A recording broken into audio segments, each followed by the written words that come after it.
Hello beautiful people, and if you're wondering why this is the same setup and outfit, it's the same like the previous video, it's because I'm just recording videos back to back because I'm lazy, and as previously mentioned, we kind of have to pre-record these, and my exams are coming up, so that's a fun thing. Yikes, I'm not prepared at all. I'm not studying as I should be. I know House is roasting me. Best of luck with me. So this is a reading update. I don't think I could be. I don't think that I could. Please stand by. I don't think that I am able to, or I am capable of doing the routine TBR, monthly TBRs and monthly wrap-ups and whatnot, because there is no guarantee that I will stick to that schedule. I am a very messy person, and on top of that, I guess I'm a mood reader, and there isn't any guarantee that I will be finishing a book on this specific month. So I'm just gonna keep on going with his reading updates, and yeah, it's just a bunch of mini reviews, I guess. It just depends on how long the review gets. But yeah. First off, bad news for Dune. Oh my goodness, okay. Not me slandering a classic of science fiction literature. I did not like it. And I'm DNFing it temporarily, okay? Because it put me in a slump. Like, it's been like 4 or 5 weeks now. Like, I said in my first video on the BookTube newbie tag, or the second, I don't really remember, it's that I am starting Dune. And I did start it at that time, and now it's been 4 weeks to while I'm recording this right now, and yeah, no, I've been in a slump. And the crazy part is that the person I'm buddy reading it with, Dahlia, hi, is also in a slump with me. Yay. So we're just like both keeping it on hold. I'm just here to share my thoughts. I'm like 20% in, and I do plan to keep going. For now, I don't think I have the level of patience or maturity that the book requires of me, so I'm just procrastinating it. It's my future self's problem, okay? And here are the notes that I have taken, and there is this second page. I have some thoughts, and I did not like it. One of the reasons that I did not like Dune is the writing style. Ooh, it's kind of classic-y. By that, I mean, it's dense. It's so dense. Oh my goodness. It kind of put me to sleep. And I was reading audiobook, and I'm a really good listener. Not to brag or something, but I've, like, listened to, like, 17 hours straight without even flinching. And I was like, oh, I'm getting bored. I think I should start another audiobook immediately, because I don't really get tired of listening. But oh my goodness, this book's tested my patience. The prose is so clunky, according to me.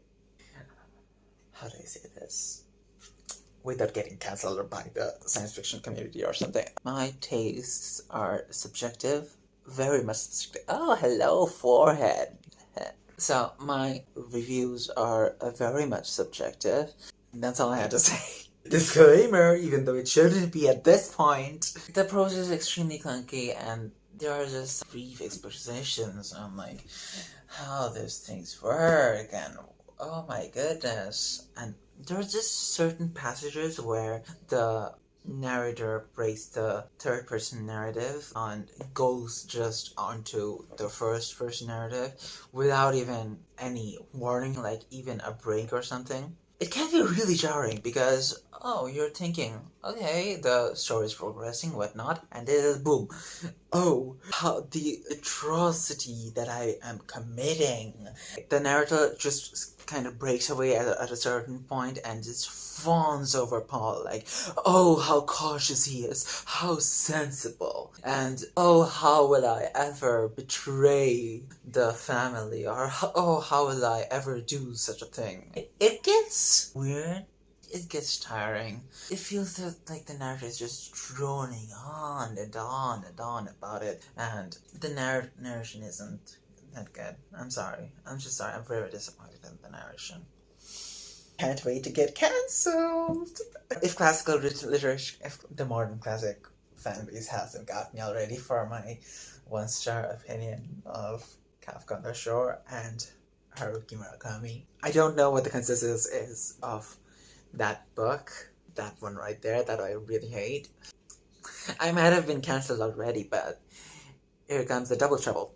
I'm just gonna paraphrase this whole fucking thing. Basically, what I've gathered from online is Arrakis is based on Iraq, the modern day Iraq, and the local religion is inspired by Islam. I'm a Muslim, so I have some thoughts on that. No matter how you argue the setting is fictional or this is not a real thing, the use of words, the very real words like Muaddib and Mahdi, are actually very real to Islamic theology and the religion on itself. Like, yes, we do believe the coming of the Messiah, like Isa or Jesus Christ, peace be upon him. He's a prophet, and there's a figure of Mahdi who basically reestablishes the caliphate. He's basically a successor to the prophet, but he's not a prophet himself, peace be upon him. As these words are taken at face value, it can be kind of hurtful because it feels like the author went this far to build such a lush world, but didn't really care enough to research what is real, what actually exists, and he put so much effort into what is fictional instead of putting the bare minimum on what is real, and that's kind of a weird energy. But that doesn't mean that you're not allowed to enjoy Dune. It's just something that I felt as a reader and as a Muslim that all I'm saying is, we have a right to be upset about it just as much as a non-Muslim reader or just a casual reader to enjoy the book.